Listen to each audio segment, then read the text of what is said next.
चलिए अपने स्टार्ट कर रहे हैं जीएसटी। लास्ट अपना टॉपिक देख रहे थे आईटीसी वाला सेक्शन नंबर 17। उसमें पूरे सेक्शन में कोई क्वेरी है किसी को?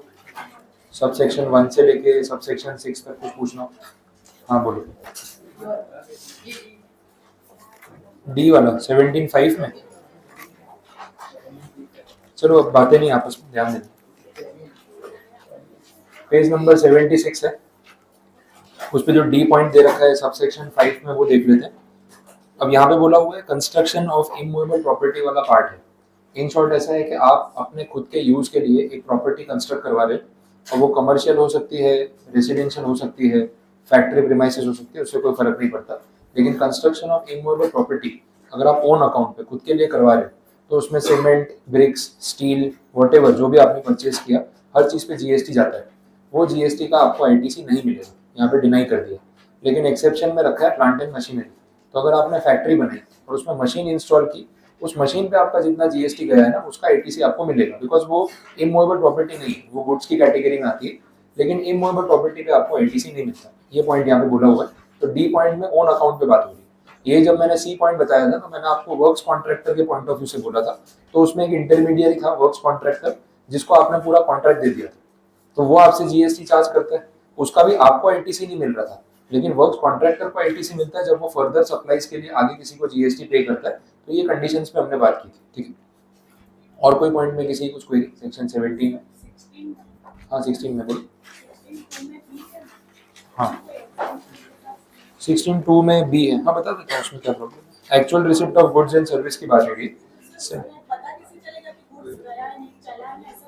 हाँ उसमें देखो, अपने यहाँ पे सब सेक्शन 2 में बात कर रहे हैं 16 वाले में जो गुड्स की बात हो रही है। यहाँ मैंने आपको बोला था actual receipt of goods and services is necessary. तो इसका मतलब ये है कि सिर्फ इनवॉइस बना दिया और एक मैंने ऐसा दिखा दिया कि मैंने आपको गुड्स बेचे हैं और आपसे पेमेंट लिया है, लेकिन एक्चुअल गुड्स की डिलीवरी हुई नहीं है। अगर ये चीज़ वेरीफाई हो जाती है कि डिलीवरी नहीं हुई है तो फिर नहीं चलेगा। अब बोला सर पता कैसे चलेगा? देखो गुड्स वाले केस में क्या होगा, अगर मैं मैन्युफैक्चरर हूँ तो मेरी फैक्ट्री से गुड्स रिमूव हुए होंगे, तो उसकी इन्वेंट्री लिस्ट, गेट पास, एग्जिट रजिस्टर कुछ तो होगा, कोई चालान होगा। अच्छा ट्रांसपोर्ट का बिल होगा। गुड्स अगर आपकी प्रीमाइसेस पे पहुंचे हैं तो ऐसे हवा में तो आए नहीं होंगे, ये सारे गुड्स आप खुद ही लेके गए होंगे, ट्रांसपोर्ट का बिल भी तो होगा। तो वो सारे डॉक्यूमेंट्स के बेसिस पे ये प्रूव हो जाएगा कि एक्चुअल रिमूवल ऑफ गुड्स हुआ है कि नहीं हुआ है। जिस ट्रांसपोर्ट कंपनी के थ्रू मैंने गुड्स डिलीवर किए उसको भी तो चालान बना के दिया होगा, उसने मुझे इनवॉइस बना के दिया होगा। तो ये सब चीज़ें ऑडिटिंग में सामने आ जाती है। तो अगर फेक इनवॉइसेस हैं तो उसको पता लगाना पॉसिबल है, और ऐसा नहीं है कि आप कैसे प्रूव करोगे कि गुड्स पहुंचाए थे कि नहीं पहुंचाए थे। हाँ सर्विस वाले केस में ये चीज़ प्रूव करना टू सम एक्सटेंट डिफिकल्ट हो सकता है, बिकॉज दैट इज इनटेंजिबल। लेकिन टेंजिबल गुड्स में आप ये प्रूव ना कर पाओगे एक्चुअल में डिलीवरी हुई है कि नहीं, वो प्रॉब्लम कम आता है, ऐसा पॉइंट। और कुछ बाकी 16 17 दोनों सेक्शंस क्लियर? हाँ बोलो।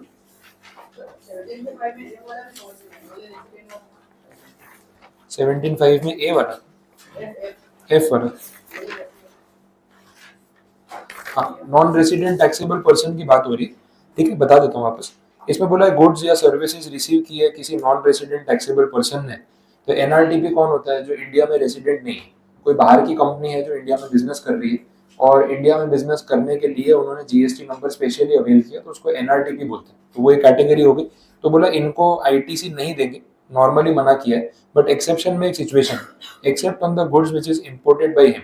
अगर एनआरटीपी ने इंडिया में कोई गुड्स इंपोर्ट किए तो उस पर उन्होंने आईजीएसटी भरा होगा, वो आईजीएसटी का उनको क्रेडिट मिल जाएगा। लेकिन बाकी लोकल में वो जो भी परचेजेस या सप्लाईज लेते हैं उस पर जो उनको जीएसटी पे करना पड़ता है उसका आईटीसी पे करने से डिनाई कर दिया। ये दो सिचुएशन यहाँ पे है specific non resident taxable person के लिए। और कोई पॉइंट में क्वेरी? 16 17 क्लियर? बाकी सब सेक्शन सारे। चलो तो आगे बढ़ते हैं फिर। नेक्स्ट जो टॉपिक है उसमें मेरे पास एक सेक्शन नंबर 18 है, 19 है। मैं पहले 19 वाला टॉपिक स्टार्ट कर रहा हूँ, दैट इज जॉब वर्कर। 18 अलग ही सेक्शन है, उसको अभी स्किप करेंगे, बाद में पढ़ेंगे। पेज नंबर 81 पे आप देख लो, सेक्शन 19 एंड सेक्शन 143, ये दो टॉपिक्स मिलेंगे, दोनों रिलेटेड सेक्शंस हैं, एक ही टॉपिक पे बात करते हैं।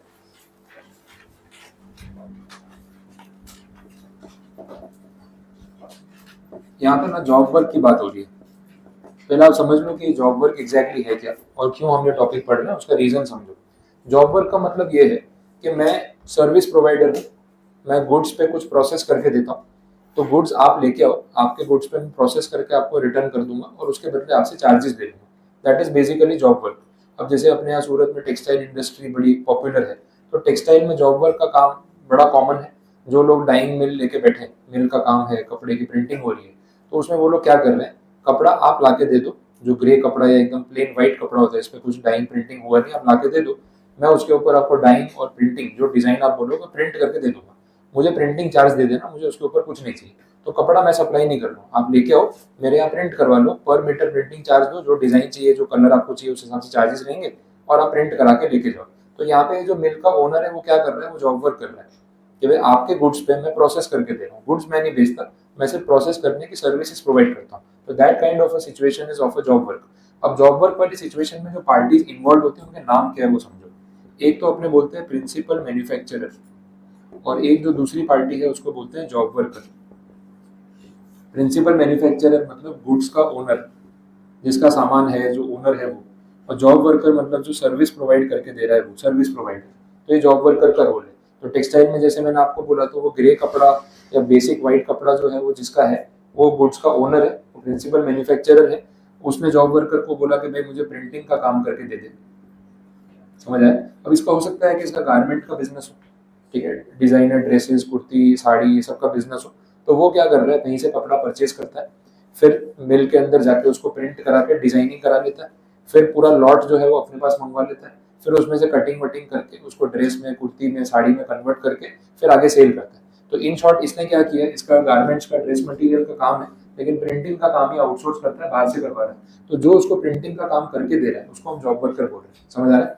अब ये बेसिक बात है कि यहाँ पे ट्रांजेक्शन कौन सा डिस्कस हो रहा है। अब जीएसटी में इसका क्या रोल है वो समझना है। अब पॉइंट ये है कि जब ये प्रिंसिपल मैन्युफैक्चरर इसको ये गुड्स पास ऑन करता है जॉब वर्कर को, ठीक है, तो ये सप्लाई वाली कैटेगरी में आता है, दिस इज अ सप्लाई। ये वो प्रिंसिपल एजेंट, एजेंट प्रिंसिपल, वो वैसी बात हो गई। तो ये सप्लाई की कैटेगरी में कवर होता है। अब जैसे ये सप्लाई की कैटेगरी में कवर हुआ, पॉइंट ये आ गया कि इस सप्लाई पे फिर जीएसटी भी एक्सचेंज होना चाहिए। समझ आए? सप्लाई है मतलब जीएसटी एक्सचेंज होना चाहिए। अब होगा ये कि जॉब वर्कर इस कपड़े के ऊपर जब प्रोसेस करेगा तो ये कपड़ा वापस पास ऑन करेगा टू द प्रिंसिपल मैन्युफैक्चरर। बोला ये भी तो सप्लाई है। समझ आए? अब अगर यहाँ से सप्लाई हुआ तो फिर यहाँ से जीएसटी भी वापस पास ऑन करना पड़ेगा। समझ आ रहा है? गोल गोल बार बार जीएसटी लग रहा है।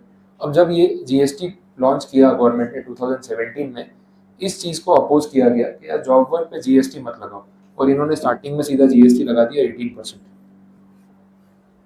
अब कैसा होगा, मैं आपको कपड़ा भेजूंगा, अभी प्रिंटिंग करके दे दो, तो कपड़े की जितनी वैल्यू है ना उस पर मुझे आपसे 18% जीएसटी लेना पड़ेगा। समझ आए? फिर वो कपड़ा प्रोसेस करके आप 15 दिन बाद मुझे वापस करोगे, तो फिर उल्टा होगा, फिर मैं आपको जीएसटी पे करूंगा। अब आपने मुझे जीएसटी पे किया, मैंने आपको जीएसटी पे किया, तो दोनों के पैसे फंसे हुए हैं। फिर जब आगे गुड्स बेचेंगे तो आईटीसी क्लेम करेंगे, तो ये सब चलता रहेगा। अल्टीमेटली आपकी और मेरी पॉकेट से जीएसटी जाने वाला नहीं, हमें आईटीसी मिल जाएगा, लेकिन 18% एक्स्ट्रा पैसा ब्लॉक हो जाएगा ना। मैंने 10 लाख रुपए का कपड़ा भेजा है आपको, तो मुझे आपसे इस पे 10 लाख पे 18% के हिसाब से 1,80,000 जीएसटी लेना पड़ेगा। फिर वो जीएसटी में जमा करूंगा डिपार्टमेंट को, आप उसका क्रेडिट लोगे, तो आपका 1,80,000 उतने दिन के लिए तो ब्लॉक हो गया ना, जब तक आपको क्रेडिट नहीं मिलेगा। तो वो प्रॉब्लम आ रही है। तो इतना 18% वर्किंग कैपिटल, पैसों की रिक्वायरमेंट बिजनेस में बढ़ जाएगी, और ये बार बार लगेगा। क्या मतलब है? अब एक्चुअली में मैंने आपको कपड़ा बेचा थोड़ी ना है, मैंने तो आपको कपड़ा सप्लाई किया कि इस पर प्रिंटिंग करके मुझे वापस कर दो। समझ आ रहा है? तो अल्टीमेटली तो गुड्स मेरे हैं, this is not a sale. ये तो मैं आपको प्रोसेस करने के लिए वो चीज भेज रहा हूँ ताकि आप उसमें काम करके मुझे वापस दे सको। तो गुड्स तो 2 बार एक्सचेंज होने ही है। तो बोला ये जो 2 बार जीएसटी लग रहा है ना, ये गलत है। और अपने टेक्सटाइल वालों ने तो, आपको अगर ध्यान में नहीं होगा, मे बी 2017 में जब जीएसटी आया था, तो ये अपना पूरा रिंग रोड वाला जो एरिया है ना, पूरा ट्रैफिक जाम कर दिया था, रैली निकाली थी। कम से कम 1 लाख से ज्यादा लोग थे। तो जितना टेक्सटाइल मार्केट में बैठते हैं लोग, रिंग रोड पे, सारे रोड पे बैठे थे। बोले वापस कोई नहीं चलेगा, नहीं तो यहीं बैठे रहेंगे। समझ में आ रहा है? अब देखो गवर्नमेंट कितनी स्मार्ट होती है, आप सीखो इनसे। देखो इनको जीएसटी तो लगाना था, उसका रीजन बता रहा हूँ ये सब क्यों होता है। पॉलिटिक्स भी समझने वाली चीज है, बड़ी इंटरेस्टिंग है। ह्यूमन माइंड के साथ खेलते हैं वो लोग, और उनको इतना अच्छे से खेलना आता है। बड़े बड़े बिजनेसमैन को घुमा देते हैं। गवर्नमेंट का काम कैसा है, उनको जॉब वर्क वाले केस में यहाँ पे जो जीएसटी लगाना था 18% सीधा लगा दिया। आपको नहीं लगता बहुत हैवी रेट है? थोड़ा अगर कम रेट लगाते शायद रेजिस्टेंस नहीं आता, लेकिन जानबूझ के 18% लगाया। इनको ही पता था कि 18% लगाते ही हंगामा होगा, होने दो, 2-4 दिन होगा, चलेगा, कोई प्रॉब्लम नहीं है।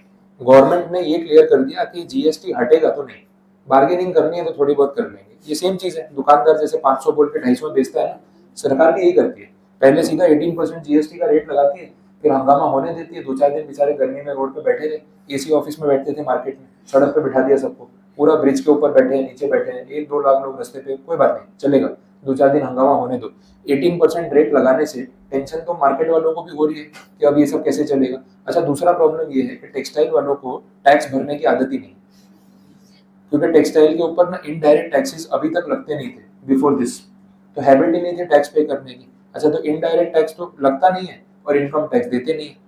सूरत में जितनी मिल चल रही सारी घाटे में, ऑन पेपर सब घाटे में चल रही, ठीक है, हम ऑडिटिंग करते थे, हमको मालूम है, बुक्स में इनकम ही नहीं है। थोड़ा घर के नीचे एक BMW खड़ी है, एक मर्सिडीज खड़ी है, बाप बेटे दोनों, एक BMW में आता है, एक मर्सिडीज में, इसी साल खरीदी है, और बुक्स में देख रहा हूँ तो मिल लॉस में चल रही है। मतलब तुम लोग ये सब पैसे निकालते कहाँ से हो, BMW कहाँ से आती है जब लॉस में चल रहा है।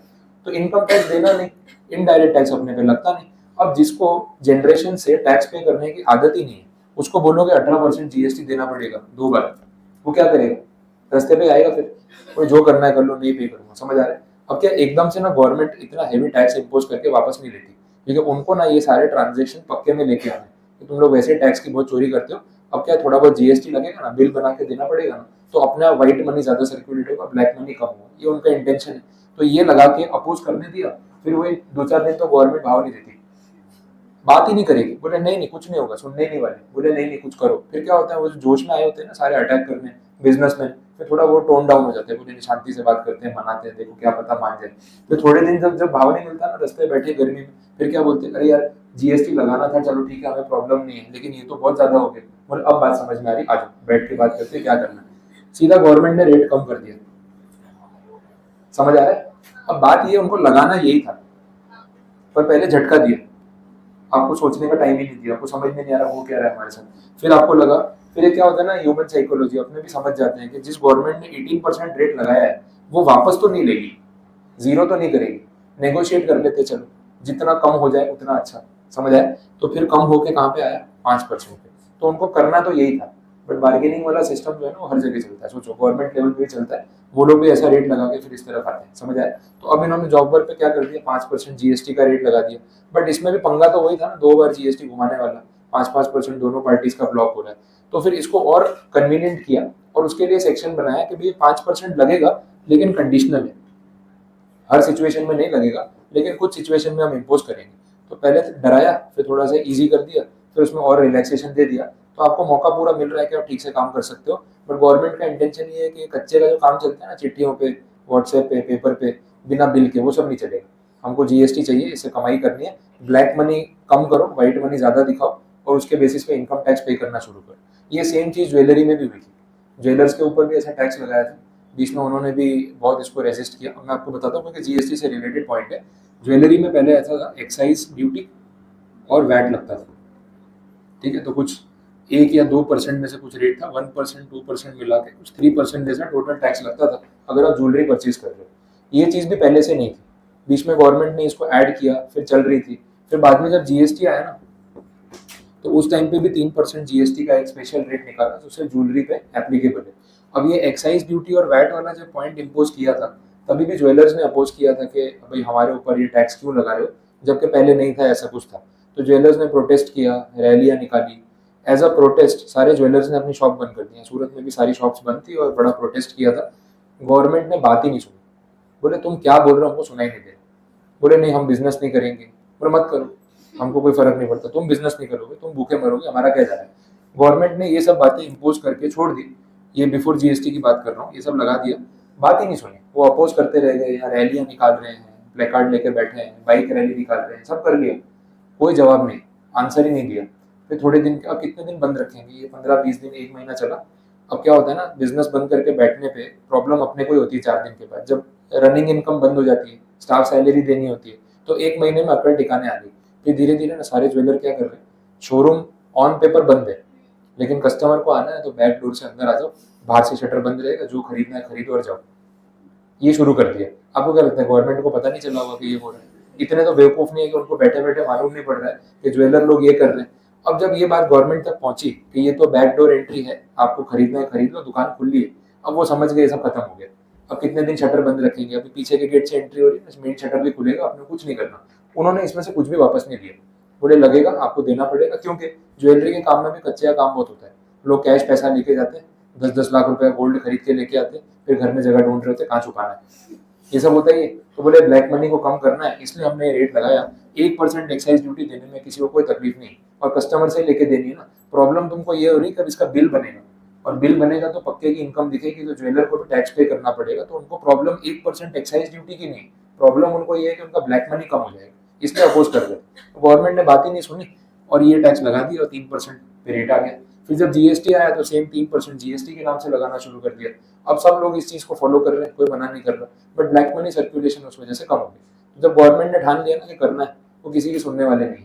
यहाँ पे भी उन्होंने वैसे ही किया। आ रहा है समझ में? अब देख लो कि जॉब वर्क वाले में एक्चुअल में सिस्टम काम कैसे करता है।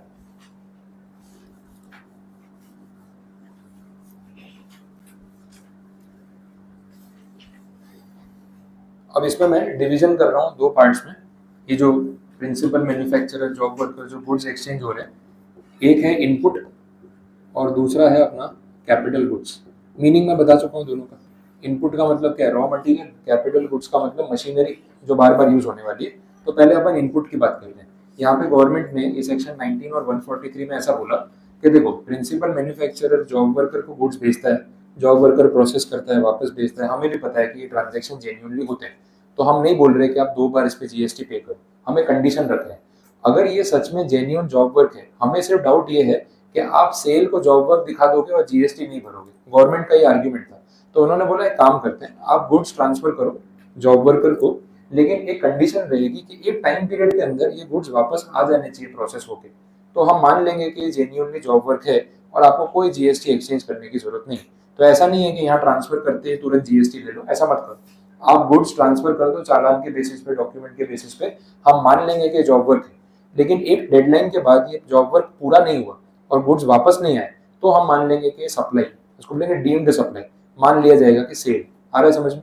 अब इनपुट वाले केस में उन्होंने क्या बोला कि कोई भी मैन्युफैक्चरर जॉब वर्कर को गुड्स भेज रहा है, तो जॉब वर्कर उस पर प्रोसेस करके गुड्स वापस तो करेगा। 10 दिन, 15 दिन, 1 महीना, 2 महीना, 3 महीना, कितना टाइम लगेगा? एक डेडलाइन तो होनी चाहिए। वो डेडलाइन यहाँ पे उन्होंने रखी 1 ईयर, मोर देन इनफ, कोई कंप्लेंट नहीं।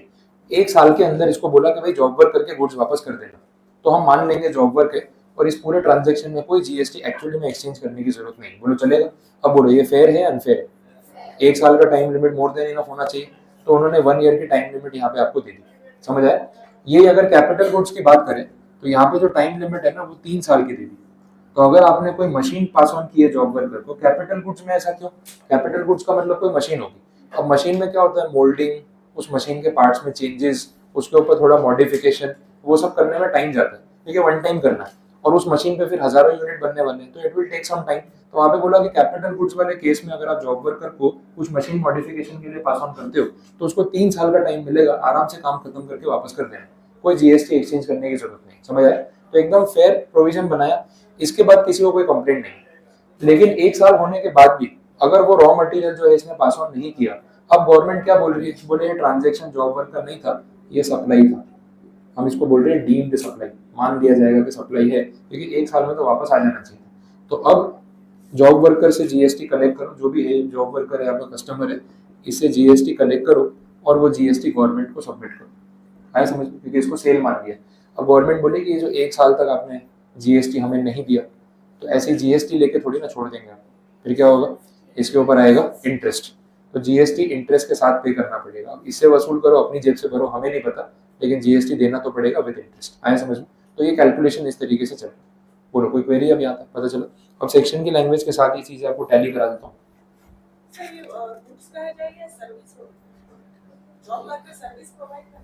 हाँ, वैसे जॉब वर्कर जो सर्विस प्रोवाइड करता है, क्योंकि आपके गुड्स पे मैं आपको प्रोसेसिंग करके दे रहा हूँ, तो एज अ जॉब वर्कर मैं सर्विस प्रोवाइड वैसा, तो क्योंकि मैंने आपको कोई गुड्स तो सप्लाई किए नहीं, आप ही का दिया हुआ सामान आपको वापस दे रहा हूँ, तो job work is a service, वो गुड्स नहीं है, it is a service.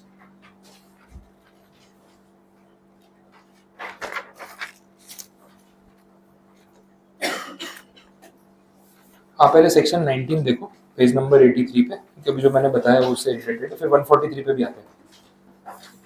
Section 19 का सबसेक्शन 1 क्या बोल रहे हैं, ITC allowed to principal on inputs sent to a job worker for job work, ठीक है, वो बात हो गई। आईटीसी की बात यहाँ पे हो रही है ना, तो वो भी चलो इसके साथ रिलेट ही करा देता हूँ।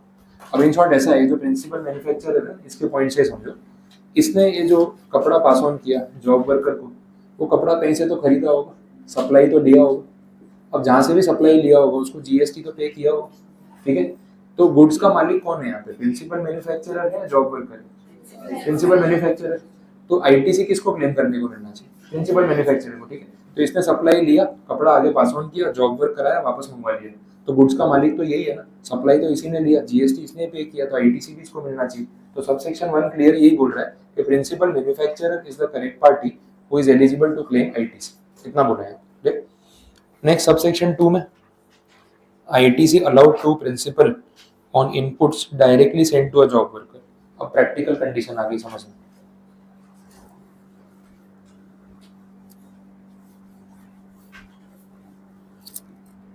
अब यहाँ पे वही दो पार्टीज तो अपनी है, प्रिंसिपल मैन्युफैक्चरर है और जॉब वर्कर है। अच्छा, प्रिंसिपल मैन्युफैक्चरर ने वो जो कपड़ा है वो अपने सप्लायर से बाई किया, ठीक है, सप्लायर ऑफ गुड्स हो गया, तो इसने बाई किया और फिर प्रोसेस करने के लिए जॉब वर्कर को भेजा। अब प्रैक्टिकली आप ये चीज़ समझो, कोई भी पर्टिकुलर प्रोडक्ट पे जब हम कोई प्रोसेस करते हैं तो सिंगल प्रोसेस तो होता नहीं है कि एक बार रॉ मटेरियल को एक मशीन में डाला सीधा फिनिश गुड्स बन के बाहर निकला, काम हो गया, ऐसा बिल्कुल नहीं होता है। मल्टीपल प्रोसेसेस होते हैं तब जाके एक फिनिश गुड्स बनता है। जैसे अपन गारमेंट की बात कर रहे थे, तो एक ड्रेस मटेरियल, एक कुर्ती या एक सूट बनाना होगा, तो क्या ऐसा कुछ है कि एक मशीन में आपने ब्लैंक कपड़ा डाल दिया और पूरा सूट बन के रेडी होकर स्टिच होकर निकला? वैसा तो होने वाला नहीं। आपको पता है कि उसमें कितने प्रोसेस लगने वाले हैं। अब पॉइंट ये है कि जो मैन्युफैक्चरिंग का प्रोसेस है उसका एक बेसिक एग्जांपल ले लो। मैन्युफैक्चरिंग प्रोसेस में 4 स्टेजेस हैं, 1, 2, 3 एंड 4। तो रॉ मटेरियल आप खरीदते हो, ये 4 स्टेजेस से वो पास होता है, तब जाके वो रॉ मटेरियल बनता है फिनिश गुड्स। ये बेसिक कंडीशन है, ठीक है। अब ये चारों स्टेजेस पे मेरे पास ऑप्शन है एज अ प्रिंसिपल मैन्युफैक्चरर कि कितने प्रोसेस में अपनी फैक्ट्री में करूँ और कितने प्रोसेस में आउटसोर्स करूँ, समझ आ रहा है। अब इसमें कंडीशन ये कि जो पहला प्रोसेस है, फर्स्ट प्रोसेस, ये मैंने आउटसोर्स करना है टू अ जॉब वर्कर, और बाकी के सारे प्रोसेस में मेरी फैक्ट्री पे खुद कर लूंगा और फिनिश गुड्स बना दूंगा, समझ आ रहा है। अब इसमें सिचुएशन क्या होगी ऐसे केस में, अगर मैं रॉ मटेरियल का सप्लाई बाई कर रहा हूँ तो पहले मैं अपनी फैक्ट्री पे सारा सप्लाई मंगवाऊंगा क्योंकि actual receipt of goods is necessary. फिर मैं, क्योंकि पहला प्रोसेस जॉब वर्कर से कराना है, तो पहले फिर उसको गुड्स पास ऑन करूंगा, फिर वो पहला प्रोसेस करेगा, फिर वो गुड्स मुझे वापस करेगा, फिर बाकी के प्रोसेस मैं करूंगा उस पर, और फाइनली फिर मैं वो प्रोडक्ट को सेल करूंगा। यही प्रोसेस होगा। आपको नहीं लगता इसमें ट्रांसपोर्टेशन कॉस्ट मेरा 2 बार लग गया फालतू में?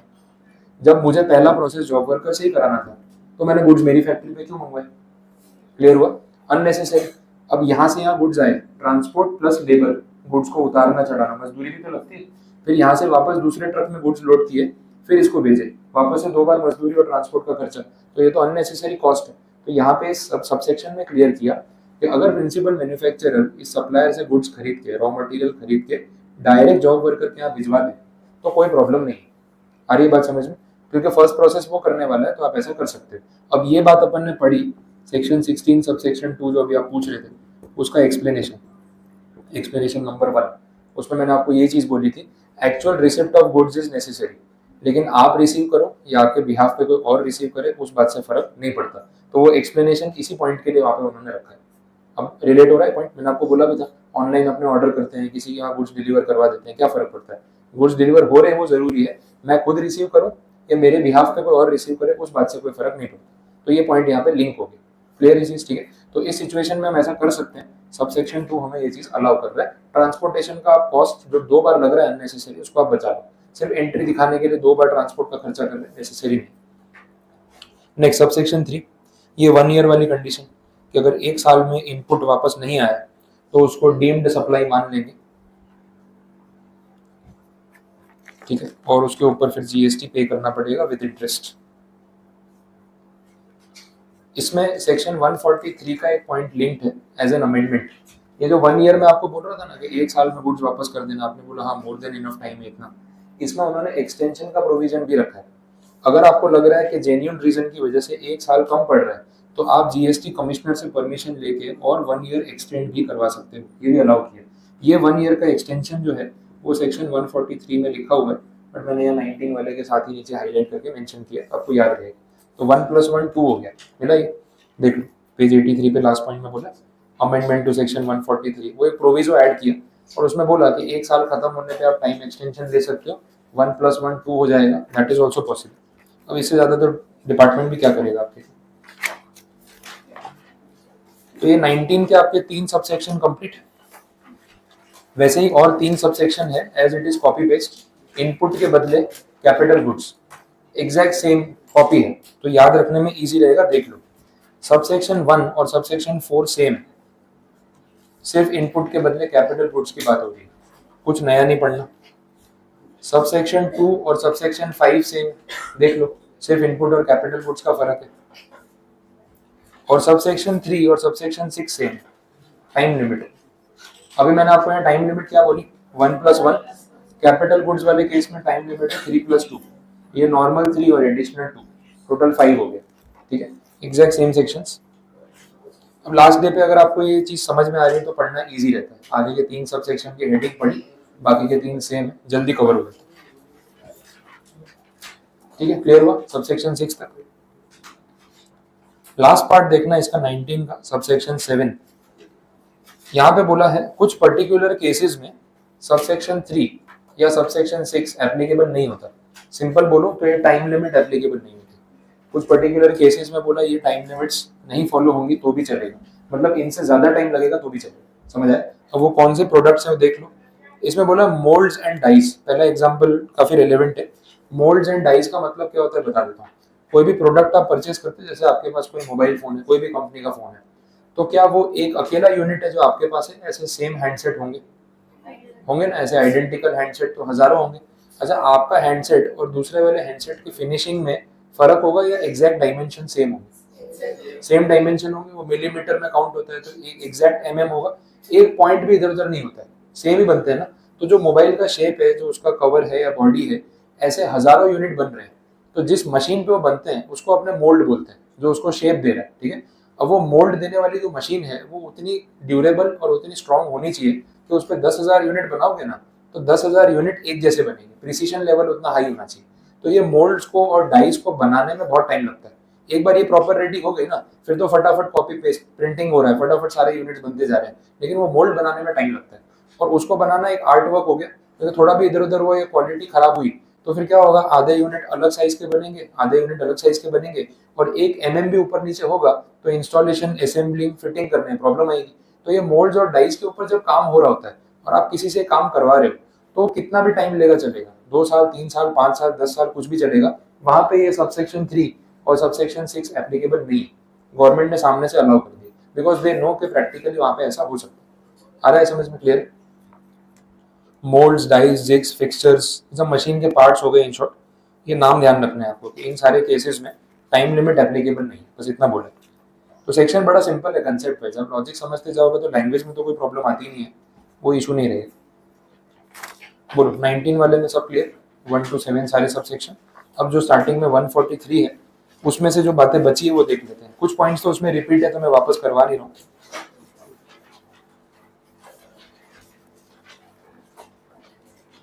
उसमें 2 ही पॉइंट्स बाकी है, वो बता देता हूँ, फिर आप भले सेक्शन खुद से भी पढ़ सकते हैं।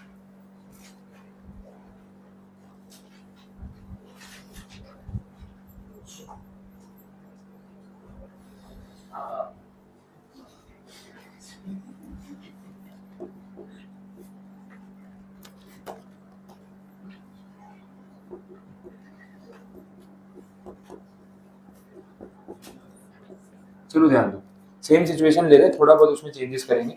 अभी मैंने आपको एग्जांपल में ऐसा बोला कि रॉ मटेरियल पे पहला प्रोसेस जॉब वर्कर कर रहा था तो हमने डायरेक्टली गुड्स उसके वहां भेज दिए, ओके, कोई प्रॉब्लम नहीं। अब मैं ऐसा बोल रहा हूँ आखिरी प्रोसेस जो है ना, लास्ट वाला, वो जॉब वर्कर कर रहा है, बाकी के सारे प्रोसेस हम खुद कर रहे हैं, ये कंडीशन है।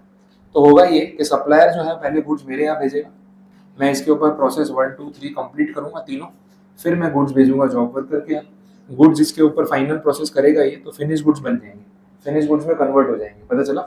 अब ये फिनिश गुड्स रेडी है जॉब वर्कर की फैक्ट्री पे, पर गुड्स तो मेरे है ना, मालिक तो मैं। तो आइडियली क्या होना चाहिए, मैं गुड्स यहाँ से वापस मंगवाऊँ इधर, जैसे ही मंगवाऊंगा गुड्स तो रेडी है, मुझे इस पर और कुछ करना है क्या? नहीं, तो मैं डायरेक्टली यहाँ से गुड्स है ना सप्लाई कर दूंगा जिसको भी मुझे गुड्स बेचने हैं उसको। अगेन यहाँ पे वही प्रॉब्लम है, ट्रांसपोर्टेशन कॉस्ट 2 बार लगा।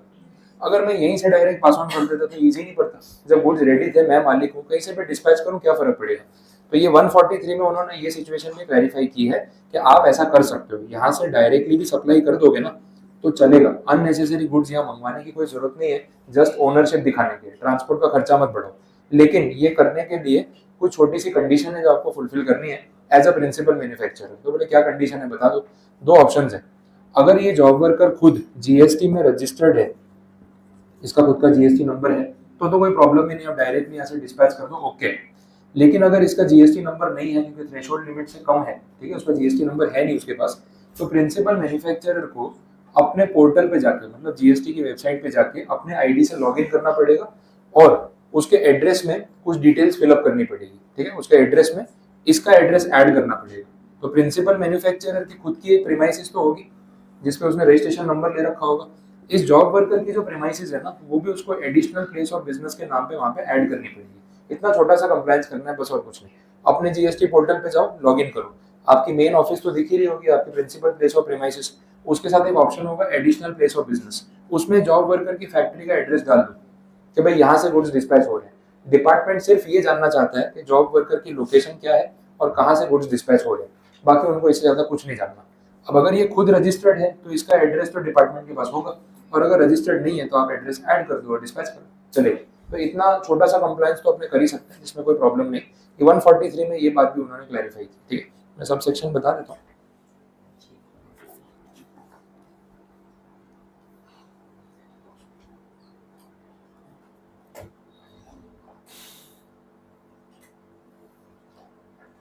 इसमें ना सबसेक्शन 1 में एनालिसिस में ये बात लास्ट पॉइंट में लिखी, good sent for job work can also be supplied directly from the place of job worker, ये वो कंडीशन है। अब एनालिसिस का मतलब क्या है, जो सबसेक्शन 1 में जनरल प्रोविजन में थियरी है वो एक्ट की ओरिजिनल लैंग्वेज है, एनालिसिस उसका सिंप्लीफिकेशन है। आप दोनों में से कोई भी पढ़ लो, कोई प्रॉब्लम नहीं, मीनिंग सेम ही निकलेगा, ठीक है, पूरा रीड करके देख सकते हो, मीनिंग मैंने यहाँ समझा दी, बाकी फिर वर्ड्स में जो डाउट आएंगे वो मैं कवर करा दूंगा। अब इसके साथ लास्ट सबसेक्शन है 143 का, डायरेक्टली उस पर आ जाओ, बीच में सारी बातें मैं कवर कर चुका हूँ, एक बार आपको सिर्फ रीड करना है। सबसेक्शन 5 में बोला है waste and scrap generated at job workers place, होता है ना, प्रोडक्शन करेंगे तो कुछ ना कुछ स्क्रैप तो क्रिएट होगा, तो उसका क्या करना है उस पर क्लैरिटी दी है, देख लेते हैं। Notwithstanding anything contained in subsection 1 and 2, any waste or scrap generated during the job work may be supplied by the job worker directly from his place of business on payment of tax if such job worker is registered, or by the principal if the job worker is not registered। दो option दे दिए, जो भी scrap create हुआ अगर job worker का खुद का GST number है तो उसी प्रीमाइसिस से वो स्क्रैप को डिस्कार्ड कर दे, बेच दे, चले, भले इसके बिहाफ पे बेचे, चले। लेकिन अगर इसका जीएसटी नंबर नहीं है तो फिर इसको ये गुड्स प्रिंसिपल मैन्युफैक्चरर को वापस करने पड़ेंगे कि ये स्क्रैप मटेरियल है, आपको अब इसका जो करना है अपने आप कर लें। तो उसमें हो सकता है आपका ट्रांसपोर्टेशन का एक बार खर्चा लग जाए, लेकिन उसमें और कुछ नहीं कर सकते। तो दो ऑप्शन दे दिए यहाँ पे और बात वहाँ पे कंप्लीट। तो स्क्रैप वाले केस में दो चीजें हो सकती है। बोलो आप कुछ क्वेरी क्लियर है? तो 19 और 143 अपना जॉब वर्क वाला पूरा टॉपिक जो है ना वो इसके साथ कंप्लीट। कुछ नहीं समझ आया इसमें तो बोलो, क्लियर हुआ?